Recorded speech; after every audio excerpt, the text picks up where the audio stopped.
Welcome one, welcome all, welcome to another edition of the Millie Roundtable. I got Snyder, I got Drew with me. We have a fun NFL slate. We got a full day of NFL action. We have a 9:30 a.m. showdown slate on Eastern Time Zone with a London game with the Jaguars Falcons. A really thrilling affair. I might be already throwing burying the Jaguars already after last week's terrible performance or whatever, but yeah, I mean, I got to kick it to you, Snyder. Are you playing this 9:30 showdown at all? And how's your week been? And what are you looking forward to? I may have to mix it up there a little bit and get in the weeds there. I'll probably play it for sure. It was a pretty good week. Last week was a good weekend. I had a good tournament team with Andy Dalton, where I had the Dalton Thielen stack with, and then I had the Mike Williams, Keenan Allen, Justin Jefferson secondary stack in there. That did well. So hopefully we can build off that and go into this week strong as well. We've got an interesting slate here. I think we've got 5 dome games this week, but no spreads really that high total-wise, aside from the Buffalo game. Yeah, and Big T's already going after you 2 minutes into the show. I mean, Big T, he had a big week himself, and now he's saying the sea of red shirt is anti-picking up ladies' wardrobe, Snyder. What do you got to say about that? It was a rough scene. I had to show Portnoy what was up. Dave Portnoy was in town today. I seen him and Big Cat and the Barstool Sports guys were here in town, so had to represent. Probably should be the last time I wear this Nebraska shirt though, because we are absolutely terrible at football. Oh, I hear that. And if you guys have missed it, we are just crushing it on all sports, and Big T is really crushing it right now. He's also sitting up top in the Ryder Cup. I know, Snyder, that you're a big golf guy, but we got Drew, who's probably watching a little bit of the Ryder Cup, I assume, this weekend. How have you been, Drew? Yeah, I've been doing good, man. Sorry I missed the show last week. It was funny, though. Actually, that was probably – well, it was only the third week of the season, but that was the best week of the year for me. And that's not a good thing. I don't know. If the chalk's smashed and you do good, I'm not sure that bodes well for the rest of the season. But we'll have to make some pivots here and there. But, yeah, I was happy to have a nice up week and move forward to week 4. We're already week 4, man. These things, they fly by. It'll be December before we know it, and we'll be into the playoffs in January. So, yeah, enjoying it while it lasts. Yeah, 100%. I actually did see you in one of the screenshots. It wasn't even our Twitter account. I just saw Drew in second place. Well, I got smoked at the end, dude. Kenneth Walker just completely crushed me, dude. I was up. I think I was winning probably 2, 3, or 4, at least 2. I think it might have been 4 at one point, and then it was Walker and Thielen. Just first, it was the guy that was close. I had like 260 points in single entry. Yeah, so it was looking good. And there's a guy behind me that had a quarter tight end going, and it was Ertz. And I was like, all right, so I just don't need Ertz. So you get to catch. First play, catch. I was like, okay. Yeah. Nothing else. I don't think he got one other catch. No, but what happened was the guys that were 60 points below me had Thielen and Kenneth Walker, and somehow just stormed up the board, dude. The last quarter was bad. So, yeah, hopefully we can take some momentum into this week. That's the plan anyways. Oh, absolutely. We got a lot of games on tap. We'll go ahead and dive into the action here. And don't forget, we have a full playbook up for not only the main slate, but also the showdown slate in the morning. So if you guys are interested, we have a pricing thing in the description of the YouTube video. Feel free to click that link and join on and get into the Discord as well. The first game is my Cincinnati Bengals, fresh off throwing the ball over 50 times on Monday Night Football against the Rams, going against a pass funnel Tennessee Titans team. We got Jamar Chase under 8K. Snyder, I'll kick it to you first. What is your interest in this game? And do you have a lot of interest in potentially Chase or Higgins here? Yeah, definitely have some interest in this passing attack from the Bengals side. I think Chase is going to get a lot more steam, though, as I think Devontae Adams was going to get some ownership there for a while. But I think some ownership is going to come off of Adams now that Garoppolo's not starting. And you got Chase $200 or $300 cheaper than Adams. So I think Chase is going to end up being more popular than he would have been, say, Jimmy Garoppolo played, but that's fine. I think Joe Burrow is still going to be sub 5% owned. I think that stack is easily – I don't even mind double stacking there. I know T. Higgins had a rough time catching the ball last week, but I like going right back to him there at 6,800. I think he's a fine play. Chase, 7,800. I mean, that's a great play. I love how they utilized him last week, too.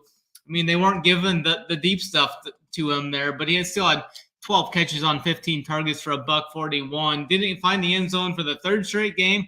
maybe this week he finds the end zone, but definitely think this Bengals passing attack is a good spot to attack this Tennessee pass funnel, though. Yeah, 100%. It'll be interesting too. I mean, there's a few other plays. This is kind of a lower total though for the most part. And Drew, outside of the Cincinnati wide receivers, there's not a whole lot of ownership going around in this game, other than maybe DeAndre Hopkins seeing double-digit ownership, or Chigo Okonkwo, neither of which have a really prolific quarterback to make them worthy of being chalk in my eyes. What are you doing with this one here? I mean, the spread's still pretty close, but I think Chig at the price makes a little bit of sense. So I don't mind that one. That's probably the only Titan that I would really target for tomorrow. Again, the spread is close, so they think it'll be a closer game. I struggle with that a little bit. I just don't see Tennessee moving it up the field as fast as they should if Cincinnati gets off to a decent start. I mean, Cincinnati just has way more weapons. So, yeah, I think Chase is the guy that you would want to target from the Cincinnati side. I'm not necessarily sure this is the game that I would want to stack, though. It certainly could shoot out. I just don't see that happening. So, yeah, I would play Chase as kind of a one-off at 7,800. I can make it work. And then Chig at 3,100, I think is just a filler. And I think just for a guy on a team with, we'll just call it a 20-point team total, that's probably one of the best value plays on the slate, especially for a tight end position where the ceiling has been pretty capped for most of the guys so far this season. So, that's kind of where I stand is you save, a good bit of salary, $3,100 Chig, or you could pay up with Chase, obviously, at 7,800. I think both of those guys are the main targets from this particular game for me. Yeah, 100%. I'm with in complete agreement with you guys. Running backs, aside from Ford catching a decent touchdown pass last week from Deshaun Watson, didn't really do much on the ground, too much effectively in that case. Joe Burrow's price is really appealing, but I mean, we all saw it on Monday. He didn't look the most mobile at all. And, if they're going to drop back 50 times, though, I mean, my goodness, it'd be a fool not to at least include him in some stacks because, I mean, Jamar Chase and Higgins, I mean, it's a clear target funnel. I mean, my goodness, it felt like even though Higgins sucked, he still had so many targets in these first 3 games that they played. I just love the way they use Chase. I mean, they were using him out of the backfield, kind of like a little bit like Debo in a way. He was just getting the ball immediately out of the line of scrimmage. Like less than a second, the ball was already in his hands once the play starts. And if they're going to use Chase like that moving forward, it's going to be really hard to fade him, especially when he's under 8K here. He's one of my favorite plays on the slate. But yeah, I mean, ultimately, this is a game where probably just a couple one-offs and no full stacks for me outside maybe a few Burrows. Rubio, I have one question for you. Yes. What are you doing with Tanner Hudson? 2,500 minimum price, 4 targets, 2 catches last game. Are we playing Tanner Hudson this week? Short answer is no, but on the showdown slate, I was all over Tanner Hudson at 1% ownership. Big T and Wiley were also talking up Wilcox, and that's what ended up unlocking a lot of the builds here. Not only did they outscore Kate Otten on Monday night, but it also unlocked some builds where, you didn't need Puka. You could get AJ Brown with Jamar Chase, and he ended up with Zacchaeus there too. So I don't think the punt tight end on the main slate, especially with it being a full slate, is going to be needed. And Hudson and Wilcox did end up splitting the targets quite a bit evenly. But yeah, I do love my cheap tight ends on the showdown slates. We'll go ahead and move on to an interesting one here. So Anthony Richardson returns for the Indianapolis Colts. The Rams have actually been really good for DFS through 3 weeks. Even last week, it felt like Tutu Atwell, did well. I mean, it was their most challenging game they had yet. Obviously, the 49ers kicked their butt, but they still scored well for fantasy. I mean, we know exactly where the points come from the Rams. And for the Colts, we can almost say the same thing. Zach Moss is the guy in the backfield, Anthony Richardson, and a couple wide receivers in Pittman. And it's just really Pittman for me here. Maybe you can include Downs or Pierce. But this is a very clear game, a game with clear points, knowing who it's coming from. Snyder, what are you doing with this one? Who's your main interest here? Yeah, I think I'm going to have a decent amount of exposure to this game. We got a close game and a dome here, 46 total, which isn't terrible. I mean, this game could definitely shoot here. We've got a lot of good options, a lot of chalky options in this game. Kyron Williams and Zach Moss will both see a decent amount of ownership here. I think Kyron Williams is way underpriced for his role here. I really like him in all facets this week, so I'm going to be high on Kyron Williams. I think we'll probably see Kyron Williams maybe approach, in cash games, he'll probably be 60% owned. In single entry, probably I wouldn't be surprised if he was 30 to 35% owned in single entry and such. But in large field tournaments, I think he'll be a little lower than that, probably 25 to 30. But I'll still be overweight on him. I think he's in a great spot here. Love Zach Moss too. He's getting all the work there. I mean, I think Anthony Richardson coming back could limit him some, but he's coming off a concussion there. So how much are they really going to force him to run the ball? But he can't throw, though, I guess, when you're talking that aspect too. So Richardson at 6,700 is fine. I kind of like some Matt Stafford in some large field tournaments. Virtually nobody's going to go there. You can pair Stafford up at 5,700 with Puka there at 6,700. I thought the Bengals had a very good strategy about how they went to defend him last week. I know you guys talked that up on the showdown, how they were going to play that coverage tight there. They definitely did there, but the Colts here, they kind of get after the quarterback a little bit here. So I think Puka could once again see, possibly 7 to 12 catches here in this game again. I think Puka is going to be popular in cash games again, rightfully so, but I'll be going there. Tutu Atwell's fine at 5,500 as well.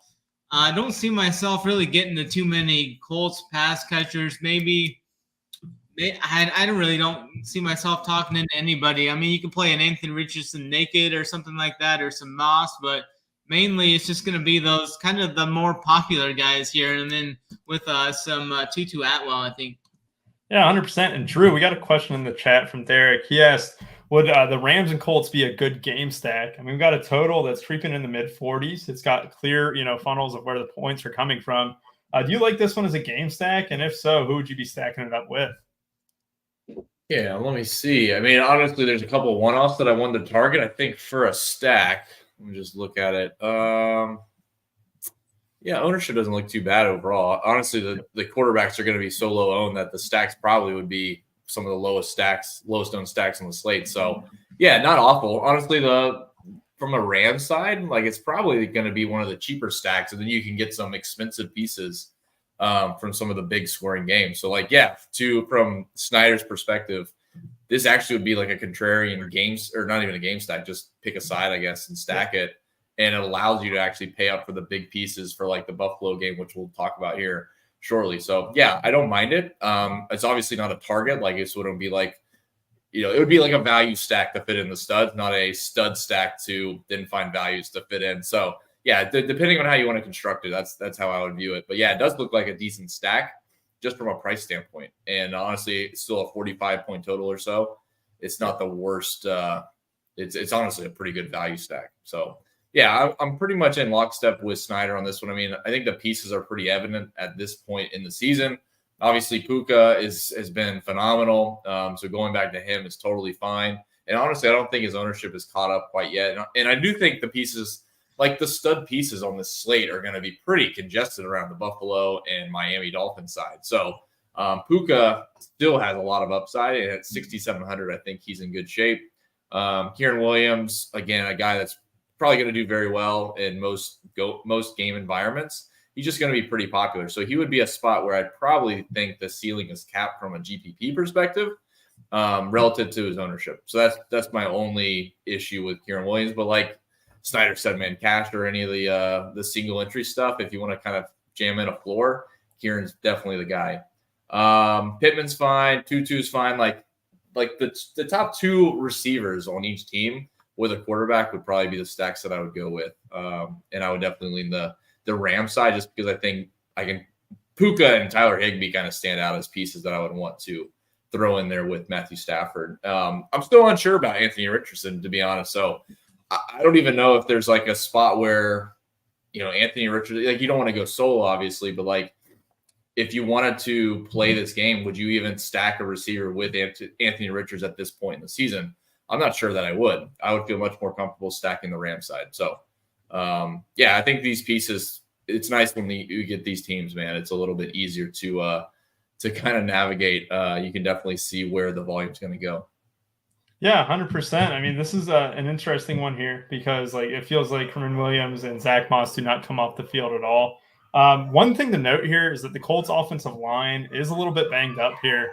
As you can probably hear my dogs in the background, but Aaron Donald could have a field day with this defensive line. I think if I looked at their defense's pricing, 3,000 for the Rams defense is a good contrarian off a future top defense in the Browns that we'll talk about later. Snyder, break it down. The Tampa Bay Bucks versus the Saints. We got Winston with the revenge narrative also here. Go ahead and do that while I go quiet my dogs. It's all good. Yeah, interesting game here. Kind of a slower game. I don't think I'll really target this game too much. We got a 40 total here. A short favorite at home, though. The Saints are 3.5. Winston will chuck the ball, though. 5,300. Winston's going to chuck the ball, so he's definitely an interesting option for tournaments. Or you can go Winston with Olave, with Thomas right there. There's plenty of options here. Rashid Shaheed, the dude is just a really good upside target there. He didn't do much last week, but week 1 he had a touchdown there, a 20-point plus game there. I really don't see myself getting too much into this game. K. Dotton, I played K. Dotton quite a bit last week. It really didn't turn out to be too good, though. Only caught 1 pass on his 2 targets there. So I probably will. I'd rather play Tanner Hudson than K. Dotton and some of these guys, so I'll probably be off of him. This is just kind of a throwaway game. I know it's in a dome and there's potential for possible fireworks, but I think I'll probably be off this game. Maybe I could get to some Alvin Kamara, though. I know he's coming back to this game. 6,100.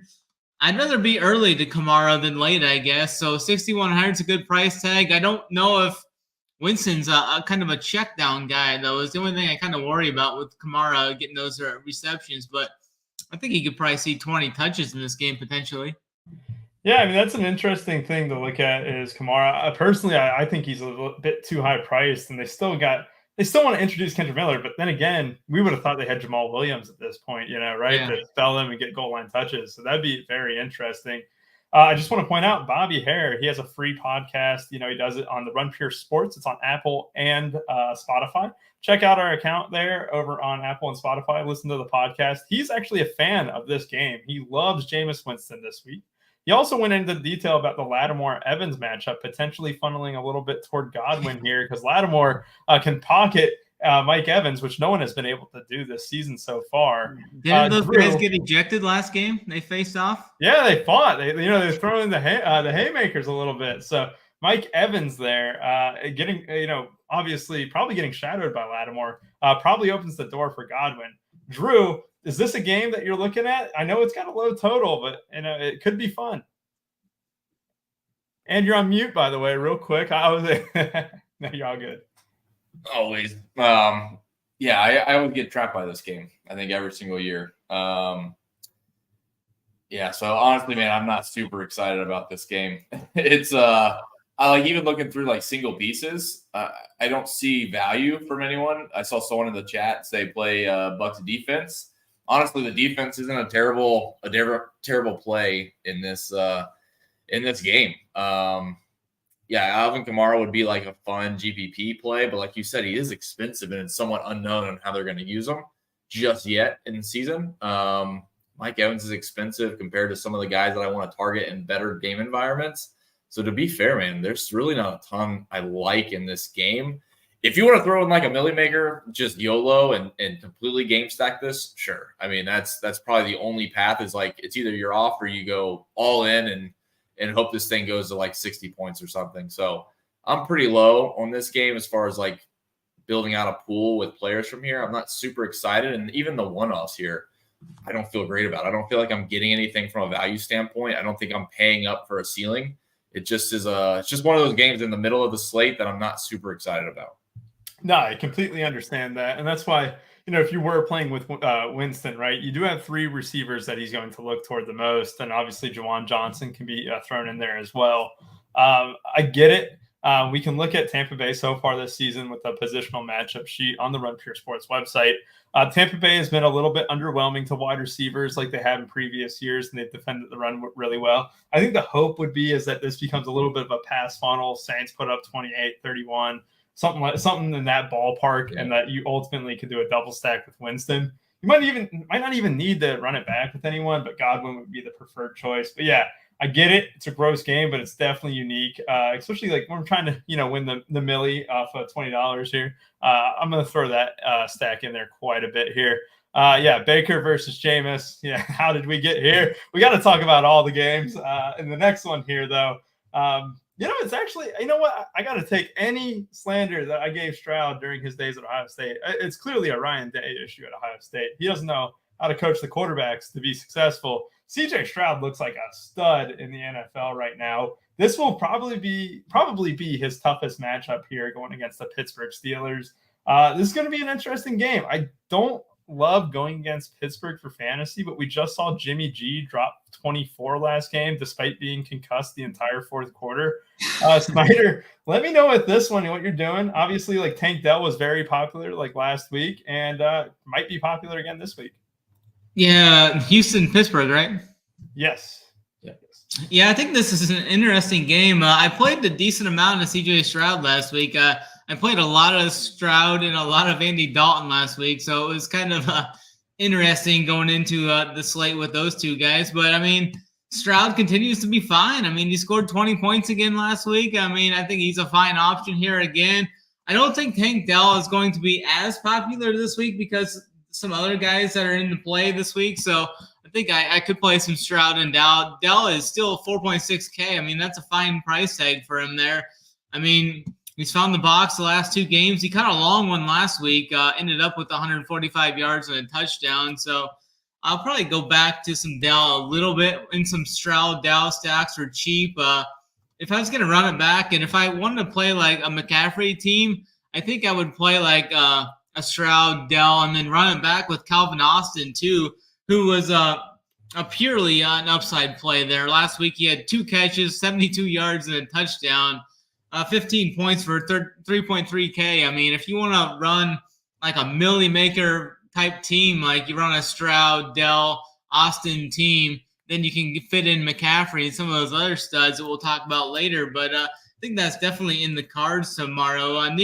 Nico Collins really underperformed last week after a solid tournament or a solid game the week before, scoring 30 points. Only caught 2 passes for 34 yards last week. So I think he's a guy that'll go overlooked. I could see myself even possibly playing a Stroud double here to get really crazy in the million maker.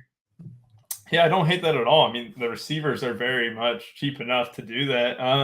I will say, Pittsburgh Steelers look pretty rough, just offensively through 3 games, but they are favored by 3 here, Drew.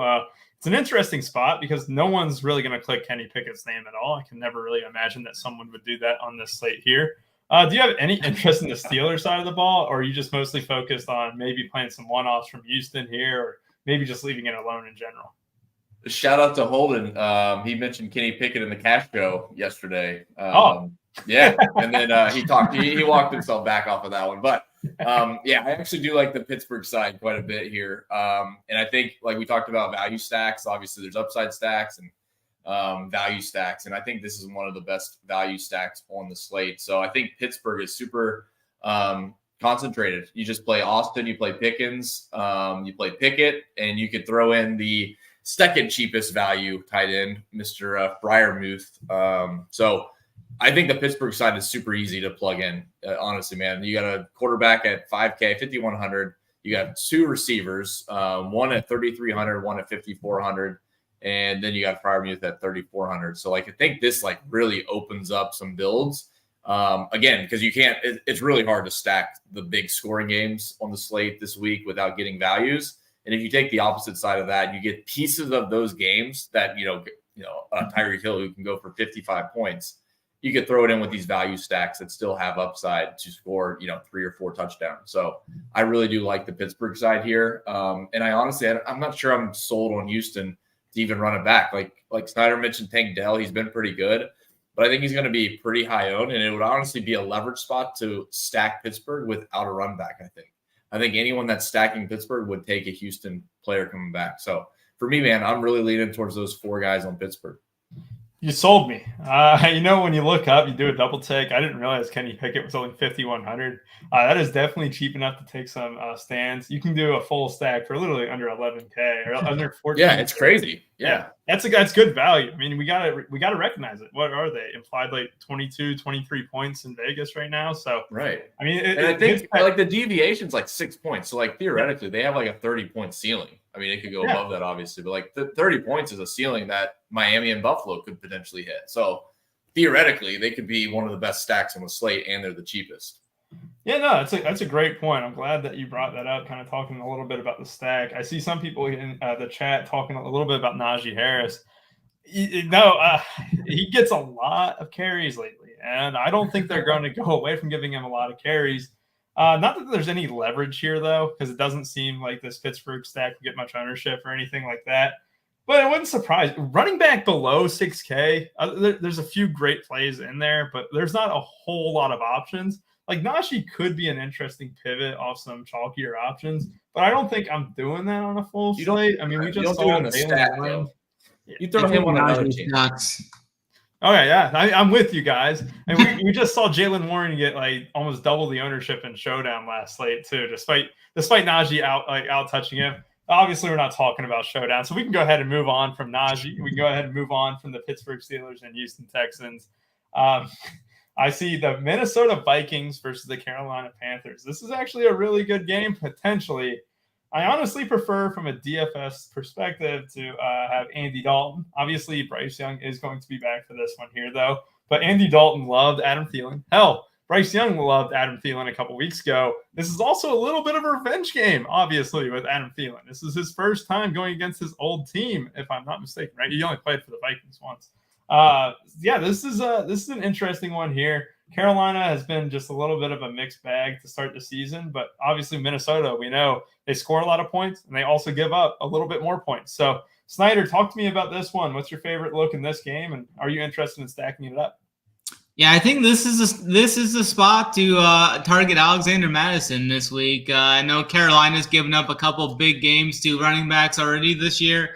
Madison's workload ramped up last week, saw 20 carries finally after 8 and 11 the 2 weeks before, 7 targets in the pass game as well. So I really think this is the week we kind of go full shove on Alexander Mattison this week at 5,800. I'll have quite a bit of consideration on him.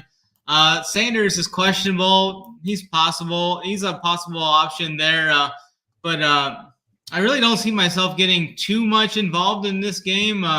I mean, you can always play Justin Jefferson, but that price tag is up there now, and it's tough to get that price tag in teams this week comfortably. So I think I'm going to be underweight on Jefferson this week. I was as well hoping that Andy Dalton was going to play again, because that Dalton-Thielen stack last week was very tasty. Thielen still 4,600. I think he's probably going to still see, potentially double-digit targets in this game. It's somewhere in that 9 to 12 range or so. So he's definitely in consideration. If I was going to run like maybe like a mini or something there with Madison and Thielen or something, I don't see myself really getting to these tight ends too much either. Hawkinson's 6,500. That's kind of getting up there a little bit too much. I realize he's got the ceiling, though. I mean, that guy can go off for 25, 30 in any game. So he's definitely a guy you need to at least look at, but he's no longer in the 5Ks. Yeah, 100%. And Drew, for you, I'm going to paint a picture here. Miles Sanders was mispracticed on Friday after being limited Wednesday and Thursday. That is a huge issue. That's a huge deal, because then we got a guy behind him at 4,800 who would open up a few builds here. Chuba Hubbard. Yeah. Would you be riding the Hubbard train at 4,800 if Miles Sanders were to miss? And would he become one of the better value backs on the slate? Yeah, he'd definitely be one of the best value running backs. I'm not sure he would be a must play in tournaments, though. I think he's still got a price tag that they would have to rely on him as much or more than they would with Sanders. Because like Sanders would have to have a ceiling game at 5,800. 4,800 isn't enough for me to feel like I'm saving a ton unless I'm really confident in the workload transferring over to him. So he would be a value, though. So I'd keep an eye out for that injury report tomorrow. I know he was questionable all week. I think he played at some point, and then they brought him up yesterday, and he missed practice. So yeah, we'll keep an eye on that. As far as like the Minnesota side, these pieces are super expensive. I mean, just honestly, Hawkinson's the most expensive? He's the most expensive tight end, right? On the slate. Yep, 6,500. That's huge for a tight end. And he gets enough volume just from, one of the key pieces of this offense. But that's like 2 touchdowns, which he's done. He's done it in showdown. So it's possible. But yeah, I'm not super sold. I think Minnesota's a great side to target, but their price tags really make it tough. I think Justin Jefferson's going to be even lower owned than projected, because I think people would say, hey, if I can get up to Justin Jefferson, or if I can barely get up to Justin Jefferson, I just play in Tyreek Hill. Like, I'm not going to try to find savings somewhere else just to get up to Justin Jefferson if I already have Hill. So, and honestly, there's other cheaper pieces from that game we're about to talk about. So this is a weird game. Like, the points are going to be there, I think definitely from the Minnesota side, but where they come from. Alexander Mattison would be an interesting play at 5,800 from the other side, that Justin Jefferson doesn't catch 2 touchdowns. Alexander Mattison runs in 2 or 3. That's one way he gets there, and he's 5,800. So I think the contrarian side of me, at least, is like, if Justin Jefferson, I can't get to him, what's going to work out best in my favor if he also doesn't hit his ceiling? It would be Alexander Mattison hitting his ceiling. So I think Madison's the guy I'm leaning on a little bit here. And again, it's just kind of a price thing, man. 10K almost for Justin Jefferson. I got to be pretty confident that he's going to score like 40 points. And it's not like Devontae Adams from last year or something, where I know he's going to get 16 catches and 3 touchdowns or something. So he's getting the volume. It's close, but it's tough on this slate. I feel like there's better pieces I can build together. So yeah, I think Madison's a really interesting play off of Justin Jefferson, 9,600. Dude, it's crazy. The one caution with Madison is obviously Cam Akers was traded to the Minnesota Vikings a couple weeks ago, was inactive last game, is expected to be active for this one. Madison, his volume is just crazy high right now. Obviously, he had 3 weeks to do something with it and hasn't really done it. But if there was a spot for him to get going, I can't imagine Akers just gets thrown into the fire, splits 50-50 of the work. So I think Madison's workload could be safe to assume at like 65-35 split or something like that at the worst. And hopefully, Madison, that's a great price for him here, under 6K and a good spot. My take on the Chuba thing, it's just, if Miles Sanders misses, who I already have slight interest in Miles Sanders, how do I not go with Hubbard here? And I said that last week with Kelly. How do you not get there against the Minnesota Vikings when you score a lot of points? Well, you can be subpar to the NFL level of standard. Because if I say Josh Kelly sucks, someone's going to be like, "Oh, he's a better athlete than you." No shade, he's in the NFL, but Josh Kelly sucks, man. Fucking punters are better athletes than us. But I gotta play Hubbard at under 5K. This may not be a groundbreaking Millie play, but I would be considerably overweight on the field. The Vikings have been really bad against wide receivers, so I'm still gonna have a lot of interest in Thielen. I think one way you could do it is like not even playing Bryce Young, but we've seen this Vikings defense for a year and a quarter now, right? They're just terrible. You could definitely play Hubbard and Thielen. What is that? That's not even a 10K investment. That's less than just barely above 9K, 9.3. I think I could see myself doing that in some teams here and hoping that Carolina Panthers do a lot of their damage on the ground and Thielen still gets targets through the air. But yeah, Minnesota-wise, 10K for Jefferson on this slate, or almost 10K, I should say. Too rich for my blood. I'm probably not going to have a ton of interest. You see it. Their top priced wide receiver and tight end, and it's tough to pair, their quarterback with them. If you take like one game off of this slate, he's chalk. He's like super chalk. Yeah, 100%. The one game that we're going to talk about is right now, and that is the Miami Dolphins versus the Buffalo Bills. This is one of the most intriguing games because the Miami just scored 70 points last week against the Denver Broncos.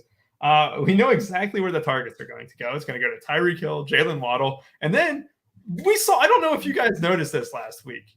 This is crazy, is that how many times did Mostert just get the little college shovel pass right in front of him, right? I swear, when I looked up, Mostert had 14 fantasy points, and they were all within 2 feet of Tua Tagovailoa. They were just little flips. And that, to me, really improves the floor on these Miami guys. I know that people are just going to watch them nuke while you're chasing a nuke, Well, I'm also chasing Mike McDaniel, giving us free PPR points on these jet sweeps, basically. Snyder, talk to me about the most owned game on the slate, and what are you doing with this one here after Miami scoring 70 points last week and the Bills being slight favorites here? I don't know if this game is actually going to see that much ownership. Looking at it, I think some of the other pieces are going to kind of take away from this. I'm seeing, I could be wrong, but I'm seeing like most are like 5 to 7% owned. I mean, I don't think that's crazy. I mean, are you seeing? Am I looking at some bad data here, or what are you thinking on him, Rubio? I see about 4 or 5 guys with double digits. That's Hill. I could definitely see Allen creeping up there, Diggs and James Cook. And, if people aren't going to have recency bias on the Dolphins, I'd be shocked. But I see about, the studs in this game being owned. Yeah, I could see Hill being in that 15 to 20% range for sure. This game's got a 53.5 point total. It's got good weather. It's going to kind of play into Miami's hands. The trends don't really back the team scoring 70 points and such, coming back to in a dog, especially in the next week. But Mostert still 6,500. He's going to see, he saw 7 catches last week, like you said. He's going to see good fantasy output. I think they're going to use a chain, or however he wants his name pronounced this week. I know he keeps changing it, but I think he could be interesting. 5,700. I do like James Cook quite a bit this week, though. I've been playing him a little bit throughout the year so far. I think this is a spot maybe they kind of ramp him up a little bit more. He saw 15 and 17 carries the last 2 weeks, 123 and 98 yards the last 2 games. I think this is another game where we see James Cook potentially put up maybe a 25 spot or something at really low ownership. I don't think anybody's really going to go to James Cook this week, so he's one of my favorite large field tournament plays this week. And then Diggs, and you can play any of those Bills guys. I think Josh Allen's going to have a little something for these Dolphins when they come up to his place after seeing him put up a 70 piece on the Donkeys last week. So yeah, I think there's a lot of ways you can kind of stack this up. Allen, Diggs, Allen, Gabe Davis. I think Dalton Kincaid's a good cheap tight end this week at 3,200. I think he's going to see relatively a pretty high ownership for the tight end position. But yeah, I think this is potentially a really good spot though. With the total there, 53.5. We got a bunch of other games. Majority of the other games are all in that 41 to 46 range. Yeah, 100%. Brad Moore, he's speaking into existence. Latavius 32 touchdown week. Drew, you mentioned this game was one of your favorites earlier on. Go ahead and talk to me about this one. Do you agree with a lot of what Snyder said? Yeah, just think you can take both sides of this and kind of mix and match however you want.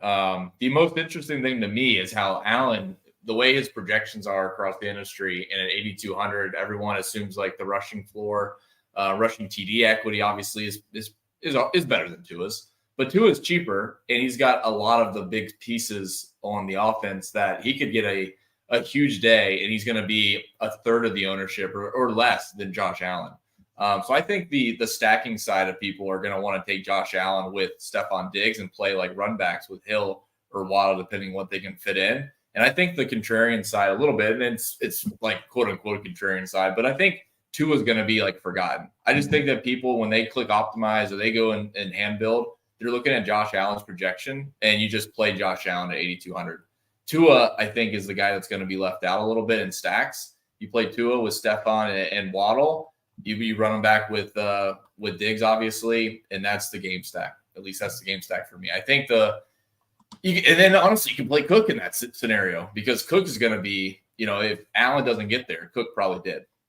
So I really do like this game. And like I said, you can mix and match it all you want. You played Allen instead of Tua completely. But I do think it's really interesting the way I look at it and the way people are going to build. Tua is going to be forgotten. They're going to take the value in Waddle. They're going to try to pay up for Hill and or Diggs.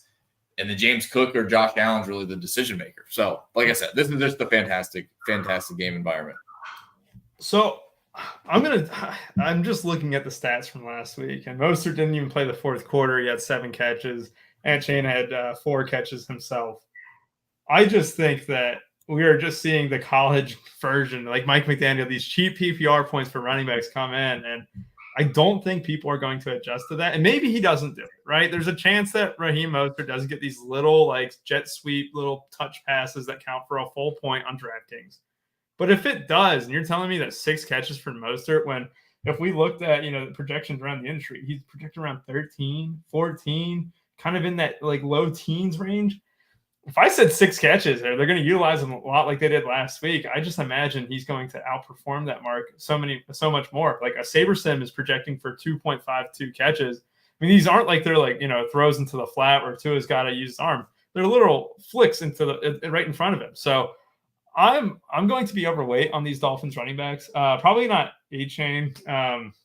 Probably more Mostert just because Mostert got a little bit more of the work. A-Chain is a stud though, 5,700. But yeah, I'm with you guys completely. James Cook is a great play, mid-tier option.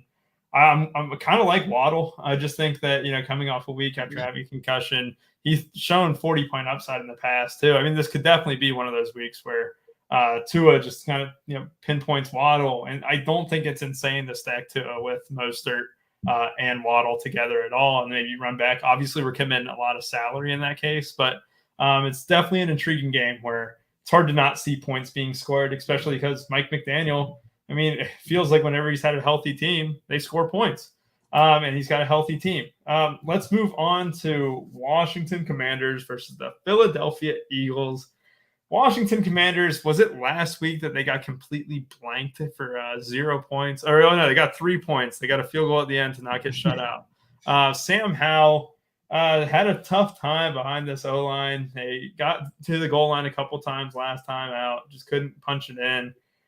I don't really have any interest in Commander side, Snyder, but maybe you have a different take. And then the Philly, we saw it was a pretty even split. Swift got a little bit more work than Gainwell. These wide receivers clocking a little expensive. There's not a ton of DFS interest here. Am I right, Snyder? Yeah, not too much for me in this game. I think we have to look at some Swift, though. I mean, the dude's carried the ball 28 times and 16 times and averaged 6.3 and 8.1 yards per carry. I mean, the dude definitely has something left in the tank. I think I'm going to be playing some Swift at 5,700 for sure this week. I realize you got to worry about anytime they get within 3 yards of the goal line, they're just going to let Hurts they're going to push Hurts into the end zone there. So that's kind of a little bit of a warning. But, I mean, Swift can score from anywhere on the field, though. I mean, he's got great upside for that price tag. So I'll definitely have some Swift. I think Swift will probably be somewhere maybe nearing 15% ownership, but nothing too worrisome there. Jalen Hurts, I don't think is going to see that much ownership. We got a 9-point favorite here, rather low total, 43. I think the Washington defense can potentially give them some troubles here. I know they did last year for sure in that game, but really no stacking points for me this week. I mean, you could always play Devonta Smith or A.J. Brown. I mean, they got elite upside. I mean, they could both go off, or one, I don't think they'll both go off, but one of them could definitely go off for 30 points in the game or something. But I really don't see too much in this game. I think I will try and get up to the Eagles defense in some teams, though. I don't think many people are going to get up to the $4,100 price tag there. And Sam Howell has been pretty bad at times this year. Yeah, if I'm seeing it, the Eagles defense is projecting super high, like almost. Really? Yeah, it's kind of crazy. I mean, people are going to have that recency bias too. Also, I think the Eagles will definitely be a good play, and they create a lot of pressure up front without even having the blitz, which is always a good thing. More turnovers, more sacks, whatever or not. But yeah, I mean, we got Swift under 6K. Drew, I mean, do you have any interest in Washington, or is it mostly just a couple Eagles, like the Eagles defense and Swift, kind of like Snyder said, or are you looking at anything else? Yeah, no Washington side. I think the Eagles is going to be kind of chalk as a defense, and I do think they're a good play as a defense, especially in cash builds. So you're kind of paying up for a pretty high floor, in my opinion, for the Eagles in this spot. But like the offensive side, dude, it's tough. Like Showdown is super fun building teams, but like in a classic slate, I mean, Hurts just takes away so much from his teammates, especially when they get inside like 10 yards. I watched it in that Showdown slate last week, and it was like, okay, throw it to somebody, and they inch it up like two more yards. Okay, how about now? And then they just punch it in from a yard. So yeah, I mean, Hurts is a one-off maybe. But other than that, man, I'm not really excited about the offensive side, which is really weird. And I was trying to find it in Saber, and I guess they don't have it. I was curious of how much they're projecting the Eagles for like a defensive touchdown, because like the 26-point total just seems odd without having like offensive pieces that seem like they're in a great spot. So yeah, I mean, Swift would probably be a pretty solid option. He's going to be kind of popular, I think. And like I said, I just don't know what the ceiling looks like when you got Hurts that can just look like they do, man. They just shove him forward. That's exactly it. I mean, it's frustrating to play any of the other pieces outside of maybe A.J. Brown or Devontae Smith whenever it comes to an Eagles classic slate, right? Just because, Jalen Hurts is the king of the QB sneak right now, and it definitely helps inflate his game, but then it's tougher to stack him up. Swift, I do like it at under 6K. Correlates very well with the defense, as we all know. Running backs with your defense correlates pretty well. It's definitely interesting. Philadelphia Eagles defensive touchdown anytime is plus 550 for whatever it's worth. So if you take that, it's about 17% chance or something, maybe even a little bit lower, probably about 15% chance. I'm with you guys. I definitely think if you go the Eagles defense, if you have the salary for it, but make sure the rest of your build is comfortable too. I mean, if Hubbard is the guy tomorrow in Carolina and Miles Sanders sets out, I think then the path to get the Eagles defense is even easier. And I could definitely see the Eagles approaching, mid-20s, even like high 20s in ownership this week. Could definitely be in the cards. Most people would say the defense doesn't have a ceiling, but we saw that last week with 35 points from Buffalo. I mean, that's like literally a wide receiver spot. It really is in a way. And I people hate hate kicker. The Bills. Defense is brutal. That's terrible. Yeah. Well, last week it was between the Jets and Bills for a lot of people. I mean, they were almost the same exact price, and it came down to decision. And I'm sitting there, I'm like, well, the Jets' weather is terrible. I'm not a believer in Mac Jones, but in reality, the Bills, broke the slate. I mean, if you didn't have the Bills, well, I guess a few people broke the slate last week, but the Bills' defense on the defensive side really did. This is a game that you can only pick one, dude. I mean, like the position scarcity for defense is pretty large. So, like, if you don't have 35 points, then you got 10 points, and you're drawing dead because you most likely have the same chalk bills everyone else had with the defense. So, yeah, it's rough. And defenses are always owned. It wasn't like Achane was owned last week, right? Now the defenses are always a little bit owned, where you can never ship without them. Exactly. Denver Broncos and Chicago Bears. The first instinct is these two teams suck, right? Blah, blah, blah. There's probably a lot of decent DFS potential here. That Denver Broncos defense is awful. The Bears offense is also awful. But hey, what if they cancel each other out? What if this is the week that Fields gets alive? What are we saying this for the second straight week, third straight week, or third straight year even? Justin Fields is going to carry, let's see, ownership-wise. I don't think this game has a ton of ownership on the Bears side of the ball. He's under 5%. We obviously know what he can do. What is the price? I didn't scroll far enough. The price on Justin Fields at $6,600 just seems so cheap. Then you look at the Broncos side of the ball as well. Javonte Williams in a smash spot. We just saw the Chiefs running backs just demolish this Bears team. I mean, the entire offense of the Chiefs really demolished them, but it seems that the Bears are having a ton of trouble stopping the run. Javonte Williams is a guy that you'd rather be early on. Snyder, what are you doing with this one here? I mean, I see Sutton getting a little bit of a buzz in our Discord as well. Is this a game that you're interested in stacking up? I actually think I may let Russ cook this week. I think it's almost time to let Russ cook here. 5,800 against this terrible defense. I think Russ will. He might be one of the three cash game QBs that people look at this week, but I think I'm going to go to him this week. Back-to-back 300 plus yard outings there. You can go to a Javonte Williams. He's kind of grading out well as well. I think he's a good option, 5,500. I think there's some options in this game, though. If the Bears get really behind, maybe you can plug in JSU guy, Rashawn Johnson there. I don't know if I'll go that way, but I think there's definitely some possibilities here. Russ with some Sutton. You can play Mims. They're supposedly going to let Mims do some more work, run some more routes, get some more targets this week. Last week he saw the most targets of the year, 5 targets, caught 3 of them for 73 off the back of 2-catch, 113 in a touchdown game. So Mims is a guy I'll be looking to stack up with Russ for cheap, 3.9K.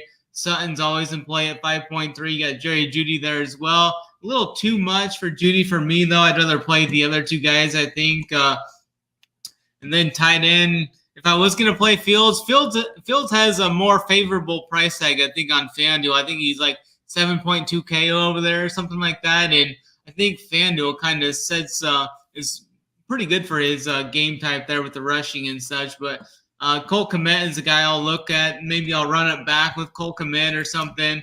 The 4K price tag isn't too bad. It's getting up there a little bit, but I think we could see a decent back and forth here, though. We've got a 46, 47 point total here, which is more than some other games on this slate. So I think this is a sneaky spot maybe we can target.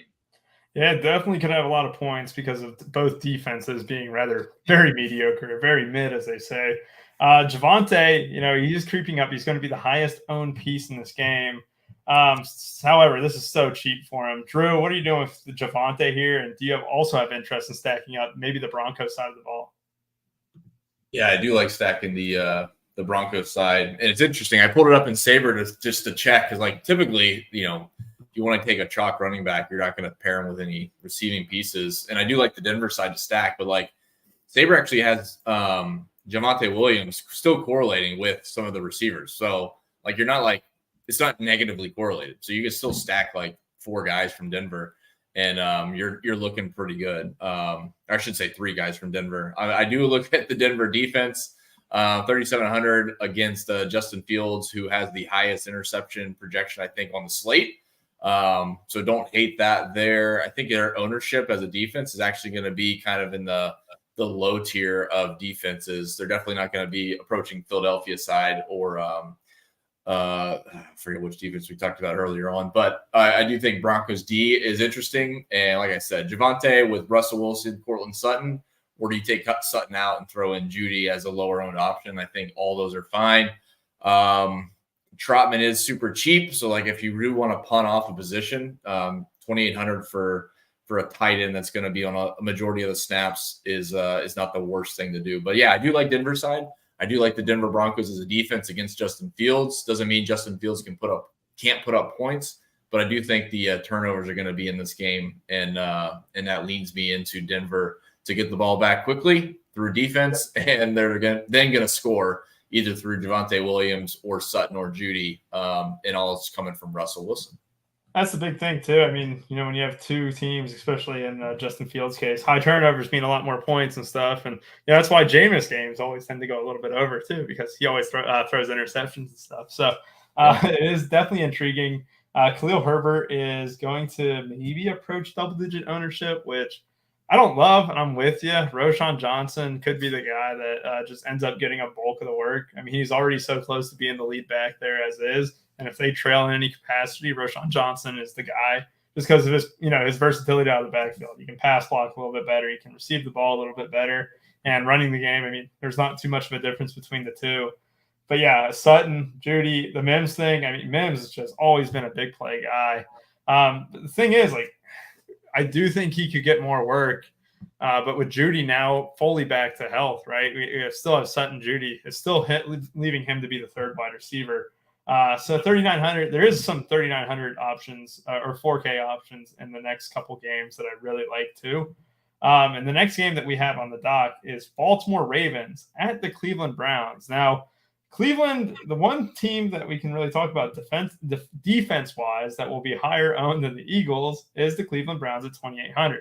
They're going to be a very popular punt play.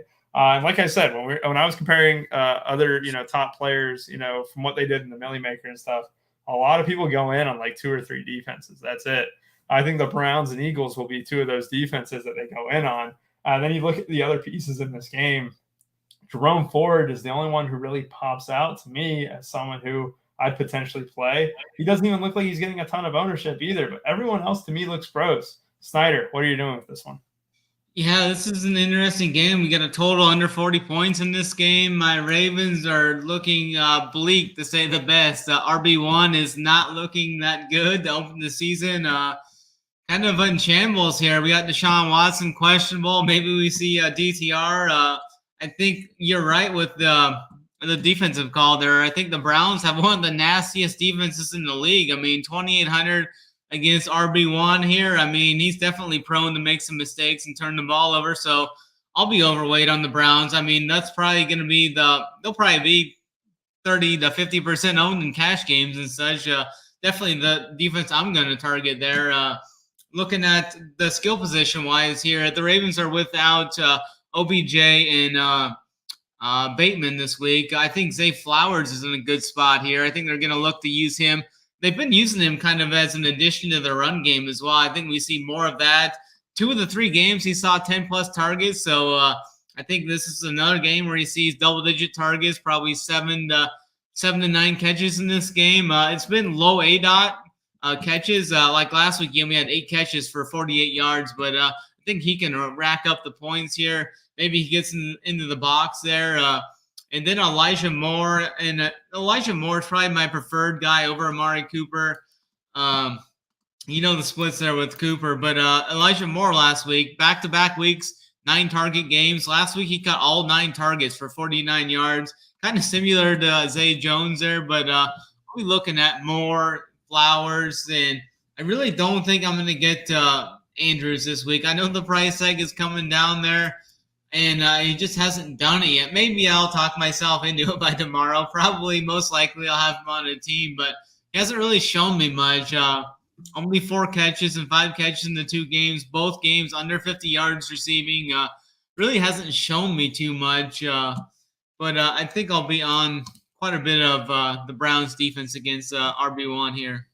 Yeah, 100%. I'm with you there. Drew, what are you going to do with the Browns defense? And do you have any interest in other players in this game? Yeah, I think the Browns defense is a nice value spot. 2,800 against Baltimore is a nice salary saving. And I think the floor is really safe. So, like, if you're going to punt a defense, we just talked about upside defenses. We talked about Philadelphia, and we just talked about, who was that? Denver last game. So, yeah, I do think that you could play the defense side. As far as like the offense, I think Flowers, Snyder mentioned, is fine from Baltimore. And then Cooper, I guess, would be fine. But none of them are priorities. The cheap guys in this game, there's really not many cheap guys anyways relative to the ceiling. But there's really nobody I feel like I can fill lineups with. So I'd be very cautious of having too much exposure to this game. And that's pretty much why I lean to the defenses, primarily Cleveland at the price and going against the Ravens. Yeah, 100%. I'm with you. It's Jerome Ford and the defense, the Browns defense that is. I'm going to have any interest, really.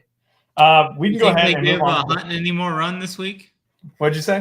Do you think they give Hunt any more run this week? I don't think it'll be too big of a deal because, if we always thought about it from Chubb's case, people always thought Chubb's not being used enough because it felt like he was getting spelled every other drive. I think in Cleveland, it was always going to be 60-40, 65-35. I mean, even the game before Chubb got hurt, Ford, carried the rock 15 times or whatever. Yeah. It's definitely a split, and I'm not saying Ford is as great as Chubb or anything, but he's still cheap. And if Chubb was 5,400 in this spot, everyone would be clicking his name. So you're getting like a 2K discount on the Cleveland lead back in this case. And I'm a believer in Jerome Ford. Let's move on to the 4:00 games. And like I said, we have coverage for all games tomorrow, including the morning NFL AM showdown game in London between the Falcons and Jaguars. We also have the Sunday night. We got a load of shows, free content tomorrow with the Off the Chalk and Morning Wood leading us up to lock. And let's go ahead and dive into an injury situation that has just popped up here in the last few hours. Jimmy Garoppolo is out tonight. Or tomorrow, I should say. This is going to be something to monitor because they are a 4:00 game. The Raiders have not announced their starter just yet. I would say that if Aiden O'Connell is starting at 4K, you can really stack this game up. And I actually liked O'Connell at Purdue. He played really well in the preseason. And it's not like you're asking him to step in and be Patrick Mahomes or whatever. No, be Jimmy G. People give Jimmy G a lot of slander. I think he's actually a good quarterback, but it's not like he's doing inhumane things out there. And I think that O'Connell, with all these stacking options for the Raiders, makes for a great game stack because then you look on the Chargers side of the ball, Keenan Allen, Joshua Kelly. Joshua Kelly. You know what? Get me off Joshua Kelly, Snyder. Talk to me about this one here. Joshua Kelly obviously broke a lot of hearts last week, including mine, in a MASH spot, and he's got another one here.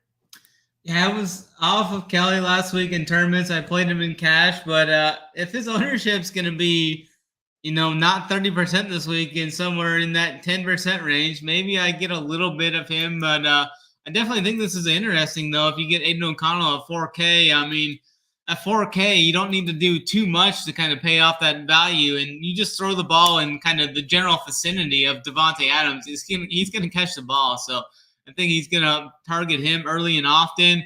Adams was the guy I was looking. I thought he was a really good play for cash, but now with the Jimmy Garoppolo not playing, I think I'll probably lower down to Jamar Chase there. But I still think Davante Adams is a great play in tournaments, so I'll be going there. I'll be playing multiple pieces of this in cash tomorrow. You got Davante Adams potentially, and then Keenan Allen and Josh Palmer right there. Keenan Allen is projected to be one of the best plays on the slate tomorrow.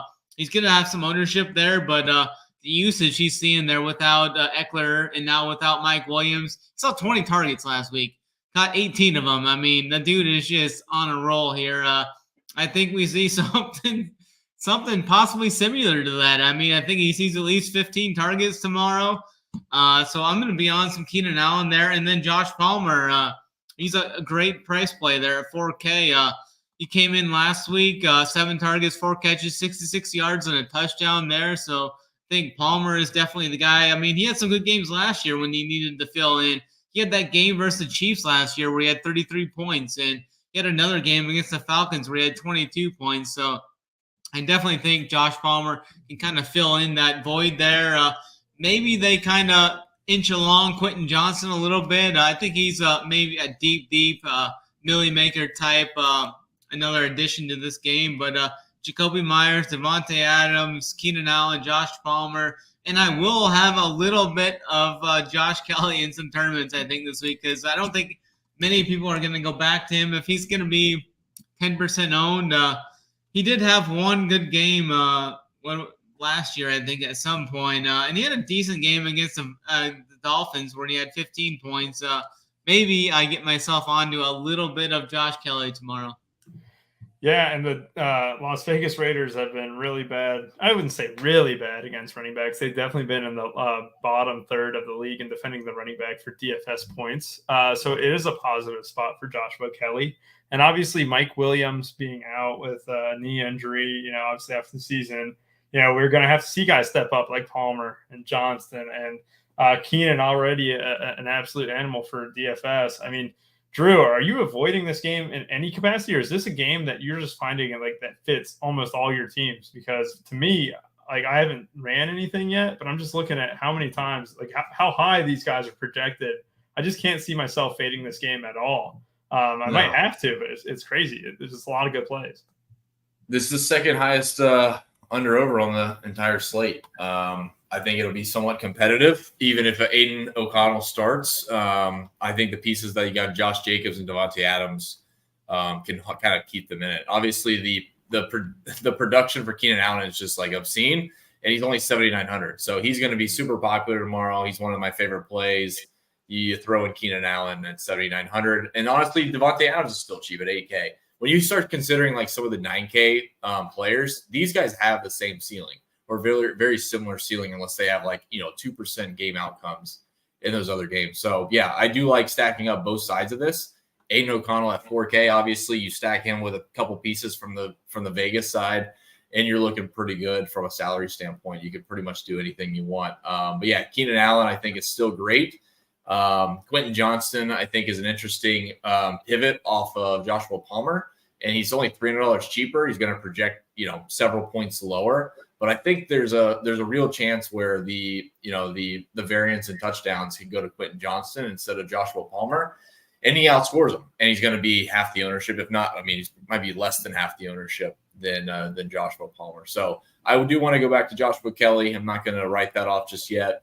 But yeah, for me, man, this is a very good game to take both sides of, and then fit in the stud pieces as one-offs in some of those builds, because they are cheap. It's honestly, it's one of the cheapest. I don't have a value standpoint, but if you do a point per dollar for the team totals, this is probably one of the cheapest stacks on the slate besides what we talked about, Indiana or something like that, or the Rams, I think early on. So yeah, I do like this game quite a bit, especially the Las Vegas side. Yeah, I really do like this Las Vegas side, and we don't know the starter yet. I saw someone think that is Hoyer going to start. They have not decided yet, and to me, that would say if Hoyer was the guy, they would have already announced it. They would have already said the vet starting, blah blah blah. Get some other stuff in there. But Aiden O'Connell, he's the 4th round pick for them. Hoyer's on the last leg of his career, to be honest. He's probably only got like a year left if he even has that. I mean, why wouldn't you want to see what you have in your 4th round draft pick if you do end up being bad this year? So personally, I think O'Connell starts, and I think that these game stacks are just super sick. I mean, God, you can get Keenan. Keenan is just almost you can't say the word block at all, but he's going to be someone that you have to go like super overweight on just because the amount of volume that went his way is just crazy. And now with Mike Williams out of the fold, I mean, this is a team that I can just see Keenan Allen just putting up, 16, 17 targets. And we're like, oh, damn, that was quite obvious. You also look at the Las Vegas Raiders here and the Chargers. The Chargers secondary takes a big hit. I mean, they're missing a couple key defensive pieces. I know Derwin James and stuff being gone as well. And this is a team that has been the worst against wide receivers, second worst against wide receivers this season. So big spot for Devontae Adams and Jacoby Myers. I really like Jacoby Myers too. Who's to say that, O'Connell steps in if we were to assume O'Connell, if it's Hoyer, even if it's Hoyer, I still have slight interest, but I'd rather the 4K just, pure punt. But Myers could, O'Connell could go to Myers just as much as Jimmy G did for 5.5K. So probably a game that'll have a lot of double stacking in, and even Joshua Kelly, he's got to fit the book. I mean, the Raiders are really bad against against running backs so far to start the season. They're like, same spot as what was it? The Bears that we talked about. Bears are the worst, and the Raiders are like the 4th worst against running backs to start the year through 3 games. Obviously, matchup dependent. As more data feeds in, it becomes a little bit more accurate, but just shows you where the Raiders are conceding points right now when they play games. I do think, I did see the conversation about Josh Jacobs. Yeah, I don't hate it at all. I do think the Chargers are a little bit more of a pass funnel, but like you said, I saw your comment earlier. He's got volume. You can never hate on volume, especially low owned in a popular game. It's decent leverage, so won't hate on that at all.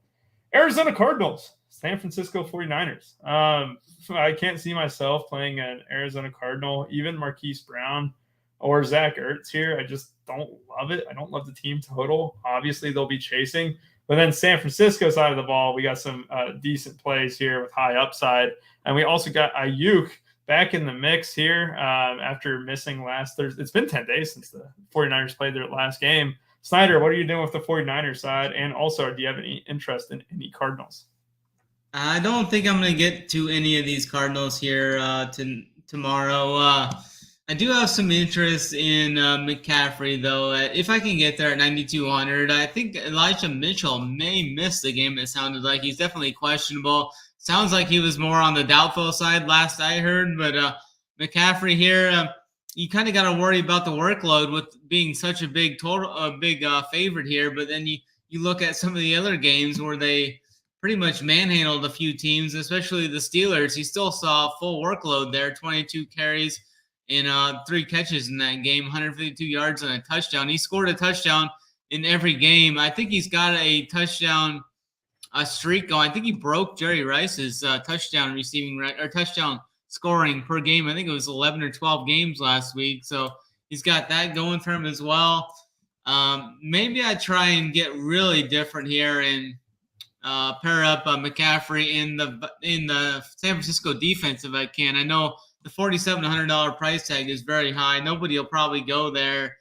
They've definitely got some upside there, especially against this Arizona team. But I think this is going to be kind of an underweight game for me, though, from the most part. I think Debo's questionable as well. So some things to kind of monitor in this game, though. Mute. Very good. Very good. That's a great point. That's really good. Yeah, thanks, guys. So It got me too. I was like, oh, damn, they really like the 49ers defense. And we're talking about, I said not to talk about too much about defenses, but 4,700 for the San Francisco 49ers. At way less ownership than the Philadelphia Eagles. Not a huge deal, but a little bit of a pivot there is in the cards maybe, but are you ever really going to want to commit 4,700 to a defense, Drew? And talk to me about the other, San Francisco options, and maybe you're different. Maybe you like Ertz or Marquise Brown here a little bit. What do you think? Yeah, it's really not a great game overall. I think you can pick one piece from the San Francisco side. I did hear Mangone talk about stacking San Francisco. You take Purdy, throw him in there with McCaffrey and Samuel if Samuel plays, or Ayuk. I guess Ayuk is somewhat expensive compared to Samuel, but for me, man, it's really like McCaffrey. I think the points come from McCaffrey. That's really the only way I see this shake out. And yes, as far as the defense, 4,700 is a bit rich. And forget where I heard this, but like, I guess, projections obviously have a band of distributions, but like for defenses, like sometimes you just tend to lean on the projections for defenses and let it make your own decisions. And obviously the Eagles being $600 less.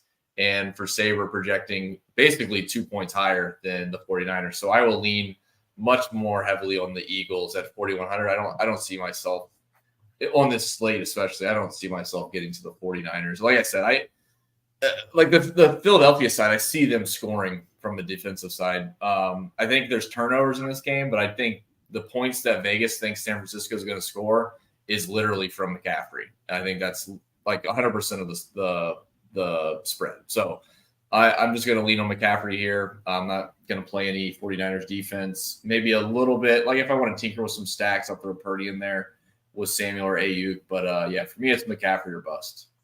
I like it. I mean, McCaffrey's a minus 275 anytime touchdown scorer, which is just crazy. I mean, I imagine he's almost even odds for a brace even. I just out of curiosity, while you're doing that, I checked the 49ers odds to score a defensive special teams touchdown. It's plus 390. So it is improved over the Eagles, but obviously that price difference is probably, where a lot of that comes into factor too. But I'm intrigued at looking at some of these potential, scoring odds. And that's just scoring. I mean, maybe they think they're going to, take a pick and they'll take it back, but like there's many more interceptions coming from the Philadelphia game. I don't know. But yeah, it's interesting to look at those props because obviously they put some thought into their model for projecting those. So it does help.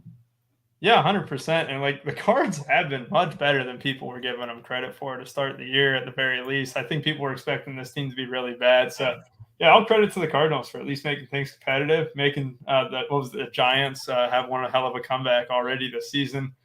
We have one game left. And like I said, we have everything covered. We've crushed college football today. Just sitting here watching the Discord. It's been awesome. We got baseball. We had Ryder Cup stuff up. We literally covered almost every single sport that we have. So subscribe today. Make sure you get access to a Discord full of great people. Ask any questions that you want. We also have a bets package that's been cooking. For the last game, it is the Patriots at the Cowboys. I think my main point of interest is also the chalkiest point of interest. It is Tony Pollard in this one. And even CeeDee Lamb in a tough matchup last week. He really, or was it 2 weeks ago, he really balled out, and he's shown a lot of upside. That it's clear that the Cowboys, really want to get the ball in the hands of Pollard and Lamb. Other than those two, though, not a ton of love on this game for me. Snyder, are you any different here, or is it just those two for you too? Yeah, I think it's just those two mainly for me. I do think Lamb is like legit a top 5 receiver in the league, though. Just depends if Dak can get the ball into him here. We got another dome game here. Lower total here, though. It only at around like 43 and a half or somewhere around there, 44 maybe some spots. The Cowboys were a 7-point favorite. It's dropped to 6.5, so off that key number. Interesting game here, though. I always like to target some Lamb in tournaments, so Pollard's going to see some ownership, definitely. 7,800, that's a good price savings, though. I don't know if he has quite the ceiling that McCaffrey has, but you're getting a pretty good price savings there at $1,400. I mean, the workload's been there, 25, 23 carries the last 2 games. You see him work in the passing game still. What's he got, 12 catches on the year so far? So I definitely think Tony Pollard's definitely in the cards. I'll be looking to get some of him. I think the Dallas defense is definitely going to it may not look like it's going to hurt too much, but I think they're going to have to kind of change how they're playing defense without having Diggs in there. They can't really leave him on an island there. They're going to have to kind of change up their pressures and such. So I don't know if that's really going to matter that much this week, but going forward, I think the Dallas defense is definitely going to have to kind of mix up and change some things on how they're going to target these offenses going forward. Yeah, 100%. I mean, was it the Cowboys just dropped that last game to Arizona? I completely forgot that Arizona also won a game against the Cowboys. That was quite the upset. Yeah, I mean, it is interesting. I'm going to throw a name here, Drew, just because he got a little bit of buzz for Showdown for us a couple weeks ago. He could be, one of their guys, that just gets down the field for him. Devontae Parker for the Patriots is a low-owned 4K dart. Any interest there? And what about the, Pollard and Lamb, too, you can talk about as well? Yeah, I think Parker's fine. I mean, honestly, that's probably their best receiver, right? I mean, I'm not sure. Juju's not going to get much, and they're not really going to throw it to anybody else. Stevenson, I think, is somewhat limited.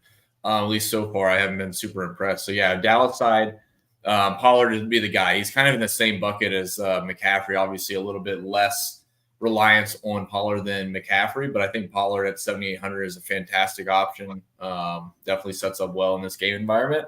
CeeDee Lamb is fine, 7,500 for him, totally fine, but I would definitely want to pair him with Dak. And honestly, I don't love the stack, but that's how I would set it up. I would play CeeDee Lamb. I think if he gets there, as far as like a GPP winning score, Dak probably gets there as well at 6,200. So, yeah, this would be like a one-off with Pollard as a running back for a really good floor, a decent ceiling, and then you play the Dallas side if you want to take a stack that is pretty low. And I don't know right off the top of my head of their ownership.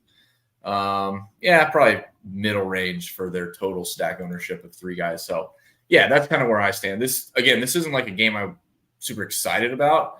But just like last week with Seattle, this is probably the game that screws you late on Sunday, where Pollard goes in for 2 touchdowns and 12 catches or something. So yeah, it is a good game though. Dallas side looks good, and yeah, New England I'm not really super excited about.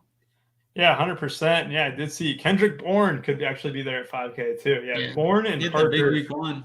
Yeah, exactly. And I mean, Bill Belichick has not been a stranger to throwing the ball 50 times if he's got to start the season. So I don't hate going Bourne or Parker, just leaving them in your pool. I mean, I won't have them projected high, but I'm with you guys. Drew, they like your flag in the background. Where can they get that? Where'd you get that at?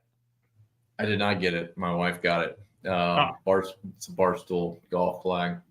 Oh, perfect. So Barstool golf flag in the background. Obviously, that's pretty nice. You saw Snyder, you were talking about the Barstool guys were up in Nebraska for the past few days. So that's got to be nice. Was it Michigan played in Nebraska? Is that why? That makes sense. All right, guys. Yeah, he left in the second quarter, he said, though. He couldn't take it anymore. It was like 28-0. Yeah, I can see that whenever I watch Nebraska football. I think the same thing. I can't let you guys go without getting the plays of the day. So the main slate here, Snyder, who is your play of the day for the slate that we have on Sunday? I'm going to go for a guy probably he's going to see some ownership, but not terribly enough. I'm going to go James Cook as my play of the day for this week, running back for the Bills. Love it. James Cook. Drew, give me your play of the day here. Oh, man. We can't go chalky, right? Somewhat lower owned. Yeah, we'll bend the rules. We'll go sub 20%. I mean, it's mostly everyone. We can cheat this week. Yeah, it's tough because there's definitely a spread under 20. I'll go lower than 20. I'll go under 10. I think Michael Pittman, Indiana. That's the guy. I like it. Obviously, he's been Richardson's favorite target so far this season when Richardson has played. Obviously, we have a very small sample of that, but yeah, it's awesome. Snyder, I'm going to stick with you, and I'm going to go overweight on him. I don't know if that means I'll have him in my main team, but I love the ownership projection on Raheem Mostert. I just think his PPR projection is far too low for the way they utilized him last week. I think the way they utilize him moving forward is going to be really interesting. And yeah, I mean, if you didn't watch the game, I mean, you can look at the stats and find out, but I truly think 5 to 6 catches for Mostert is easily in the cards if they run that same thing. Good luck, guys. I appreciate you joining me, Snyder, Drew, and me. If we don't win $1 million tomorrow, we hope it's you, or at least chop it with us. There might be a Millie showdown on Monday too. But everyone, have a great rest of y'all's day, and good luck tomorrow.